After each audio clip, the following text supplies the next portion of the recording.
Hey, we're back in the kitchen again today. I'm going to show you a traditional country fried venison. It's going to be good. I'm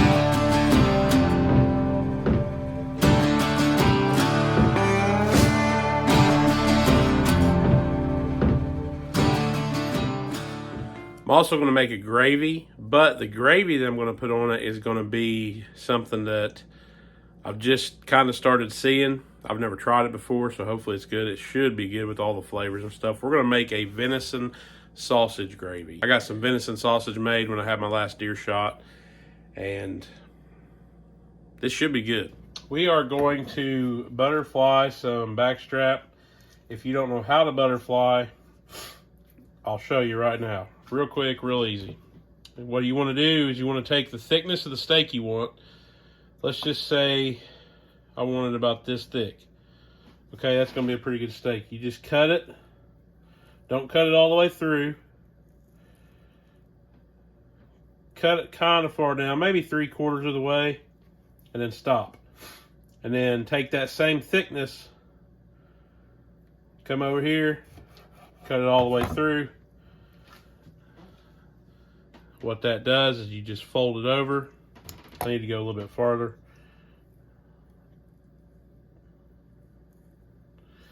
That way it just kind of folds over on itself, just like that. Butterflied steak.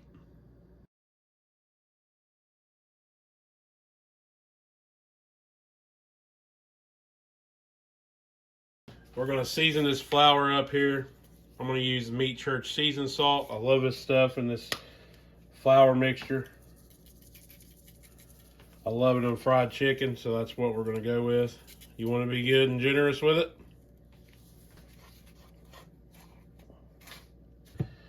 Season this to taste. So whatever you like, that's how you need to season it. However you make fried chicken, or just make your fried chicken flour. However you make it, and that will be perfect.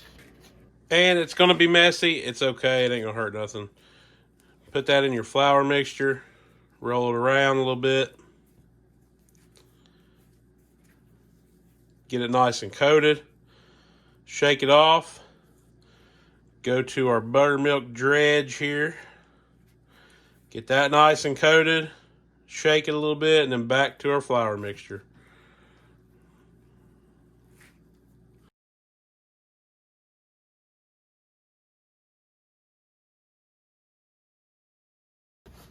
I'm just using pure canola oil. I just want to put it in this pan until it's a little bit thick. Go about halfway up that deer steak when I make it. That ought to be good. I want to let the oil get to at least 350 degrees, so I'll keep checking it. That way when you put it in, you got a nice sizzle on the steaks, the breading gets done, and the steak gets done at the same time. You don't want one or the other getting done. So always make sure your grease gets to about 350 before you start cooking with it. While that grease is coming up, let's get our venison sausage browned up.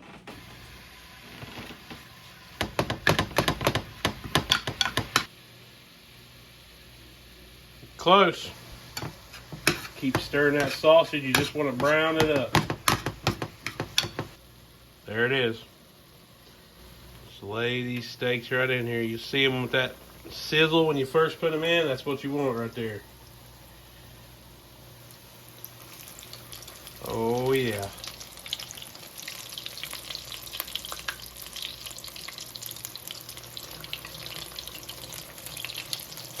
Once you get to that temp, you can turn the heat down a little bit. That way you kind of maintain that temp. You just want to cook them to a golden brown. Back to the sausage. I don't really have a time here. I just basically look at it. It starts getting golden brown on the bottom, kind of like that right there. That's when you want to flip it. All right, let's build this gravy real quick. Just want to take this, take it off the heat a little bit, pick it up. Put 1/3 cup of flour.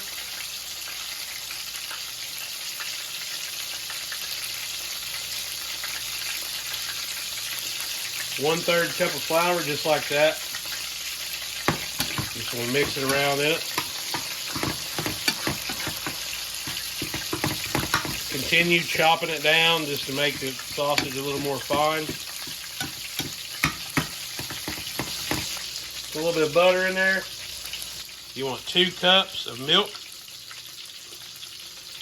All I have is 2%, but I would actually prefer whole milk. But that's okay.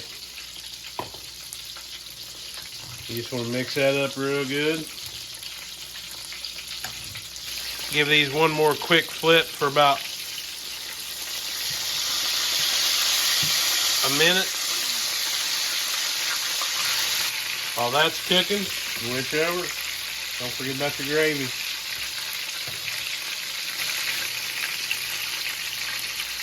All right, I'm gonna call these. That breading is nice and golden brown.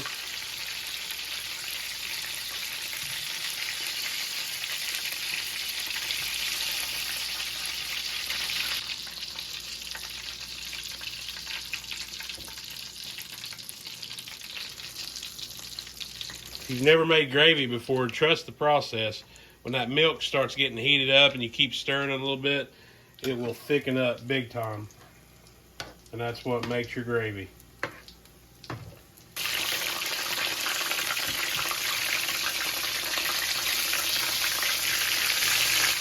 That consistency right there is about the consistency that I want for these steaks. So I'm going to take it off the heat. Just let it hang out. Real quick while these other 2 steaks are finishing up. What we did was we took a venison backstrap, rolled it in some seasoned flour, seasoned to taste with whatever seasoning you want. I use the Meat Church seasoned salt because I love that stuff. But took it in a buttermilk dredge, put it back in the flour, fried it just like you would fry chicken, or at least the way I would fry chicken. Made a venison sausage gravy that we're going to pour over it. Country fried venison with venison sausage gravy.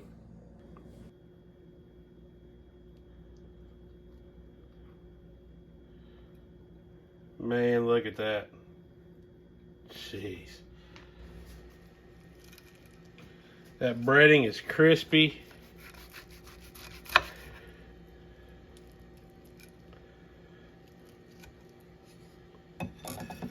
That venison is perfectly cooked. Man, look at that.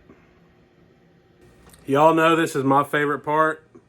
Look at that. Country fried venison with a venison sausage gravy. Cooker's reward. Let's try this.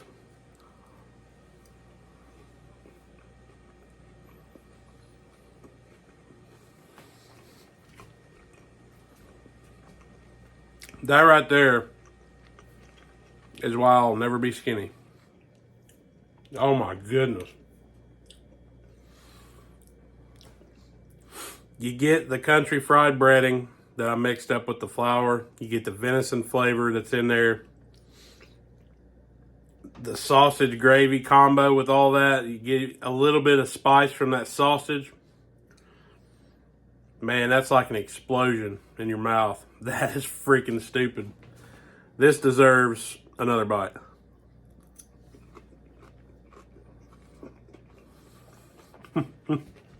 Serious? This deserves a 3rd bite.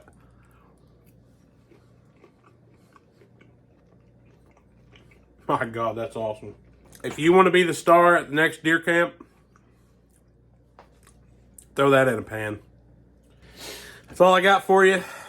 Try it. I'm serious. Get you some deer sausage. You can go to a local butcher, ask them if they have deer sausage. Deer breakfast sausage. Try it out. You can use regular sausage, but I decided to use the deer sausage just to make it venison on venison.